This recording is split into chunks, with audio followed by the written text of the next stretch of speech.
અમદાવાદ ખાતે સ્કૂલમાં વિદ્યાર્થીઓ વચ્ચે મારામારી થઈ હતી। માહિતી અમદાવાદથી સામે આવે છે, જ્યાં સ્કૂલની અંદર વિદ્યાર્થીઓની વચ્ચે મારામારી થઈ હતી।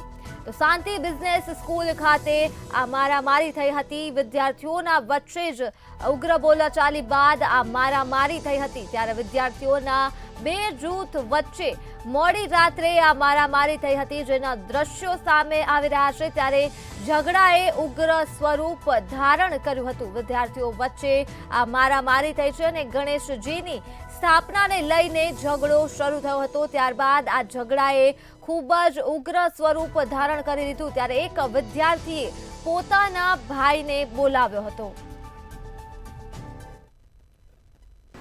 कुछ विद्यार्थियों में आपस में एक छोटी सी बहस हो गई। जैसा कि बहुत समय बच्चों के बीच में हो जाती है, किंतु इसने एक थोड़ा बड़ा और विकट मोड़ ले लिया जब जो जूनियर विद्यार्थिनी थी उन्होंने अपने माता पिता को और अपने भाई को यहाँ पर बुला लिया। और तो एक ऐसे मोड़ पर आ गई, उन्होंने अपनी गाड़ी लेके कॉलेज में स्टूडेंट्स के ऊपर चलाने की कोशिश की अपने रोष में। तो उसके कारण कई स्टूडेंट्स घायल हो गए, उनको लग गई। कुछ बच्चियां जो हैं वो घबरा कर बेहोश हो गई, जिन्हें हमको हॉस्पिटल ले जाना पड़ा। और वो गाड़ी जिस तरह से कैंपस के अंदर चलाई गई थार, उससे कई स्टूडेंट्स की, जो 300 स्टूडेंट्स यहाँ पर एकत्रित थे, उनकी जान को एक खतरा बन गया।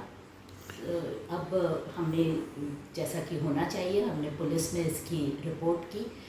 पुलिस ने तुरंत कार्रवाई करके उनको लेकर गए कैंपस से, और हम इसमें पूरा कोऑपरेट कर रहे हैं कि वो इसकी पूरी तफ्तीश या पूरी इन्वेस्टिगेशन करेंगे।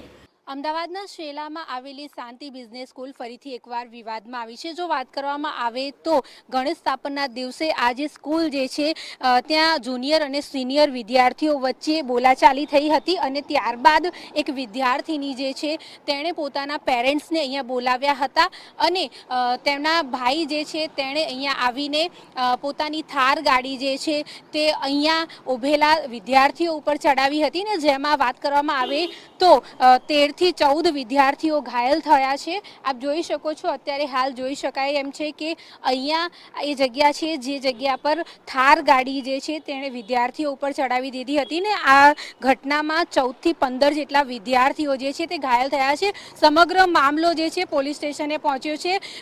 આજે શાંતિ બિઝનેસ સ્કૂલ જેના મેનેજિંગ ટ્રસ્ટીઓ દ્વારા પોલીસ ફરિયાદ પણ કરવામાં આવી છે। સામાન્ય એવી બોલાચાલી હતી, ને આ બોલાચાલીની અંદર વિદ્યાર્થીનીએ પોતાના પેરેન્ટ્સને ઇન્વોલ્વ કર્યા, ને ત્યારબાદ વિદ્યાર્થીઓ વચ્ચે મારામારી થઈ હતી। જો વાત કરવામાં આવે તો જે વિદ્યાર્થીની જે છે પ્રાચી પટેલ કરીને, તેણે પોતાના ભાઈ અને પોતાના પરિવારના લોકોને બોલાવ્યા હતા, ને અહીંયા બોલાવ્યા બાદ જે કહેવાય છે કે આક્રોશમાં આવીને તેના પેરેન્ટ્સ એટલે કે એના ભાઈ અને બીજા એની જોડે જે આવેલા લોકો હતા, તેમણે અચાનક જ થાર ગાડી જે છે તે અહીંયા ઊભેલા વિદ્યાર્થીઓ પર ચડાવી દીધી હતી, ને ત્યારબાદ 14થી 15 જેટલા વિદ્યાર્થીઓ જે છે જે લોકોને ઈજા પહોંચી હતી। અત્યારે હાલ ઘણા એવા વિદ્યાર્થીઓ જે છે હોસ્પિટલમાં સારવાર પણ મેળવી રહ્યા છે। સમગ્ર મામલાની જો વાત કરવામાં આવે, પોલીસ સ્ટેશન ખાતે આ મામલો પહોંચ્યો છે, અને સ્કૂલ મેનેજમેન્ટ દ્વારા પણ જો વાત કરવામાં આવે તો આજે વિદ્યાર્થીની જે છે તેને શિસ્તતા દાખવવા માટે થઈને પણ ખાસ અત્યારે હાલ તેઓ દ્વારા એક બેઠકનું આયોજન પણ કરવામાં આવશે, જેમાં આ પ્રકારની ઘટના કોલેજમાં ફરીથી ના બને તેનું પણ ખાસ ધ્યાન રાખવામાં આવશે। અહીંયા સ્કૂલ અને કોલેજનું બંનેનું કેમ્પસ એક જ છે, અને છેલ્લા 14-15 વર્ષથી ગણેશ સ્થાપન અહીંયા કરવામાં આવે છે, પરંતુ નાની એવી બબાલ હતી, જેમાં ગણેશજીનું જે સ્થાપન થયું છે ત્યાં ગણેશજીની જે જગ્યાએ સ્થાપના કરવામાં આવી છે તેના માથા ઉપર ઉપરની સાઈડ પર જે અગાસી જેવો એરિયા આવેલો છે, ત્યાં બાલ્કનીમાં થોડા વિદ્યાર્થીઓ ઊભા હતા, અને તે લોકોને ઊભા ના રહેવા માટે થઈને આ જુનિયર અને સિનિયર વિદ્યાર્થીઓ છે તેમની વચ્ચે થોડી એવી બબાલ થઈ હતી, ને ત્યારબાદ વિદ્યાર્થીનીએ આક્રોશમાં આવીને પોતાના પરિવાર લોકોને અહીંયા બોલાવ્યા, અને બોલાવ્યા બાદની જે ઘટનાની વાત કરવામાં આવે તેમાં તેઓએ થાર ગાડી 14 થી 15 જેટલા વિદ્યાર્થીઓ પર ચડાવી દીધી. તો આ પ્રકારની એક ઘટના કહેવાય છે જે હૃદય દ્રવી ઉઠે એવી ઘટના સામે આવી છે અને સ્કૂલ કેમ્પસમાં આ પ્રકારની ઘટના બની છે ત્યારે સમગ્ર મામલે પોલીસ દ્વારા તપાસ પણ અત્યારે હાલ હાથ ધરવામાં આવી છે અને આખી સમગ્ર ઘટનાના સીસીટીવી ફૂટેજ પણ સામે આવ્યા છે. કેમેરા પર્સન કેતન શ્રીમાળી સાથે અનિતા પરમાર, મંતવ્ય ન્યૂઝ, અમદાવાદ.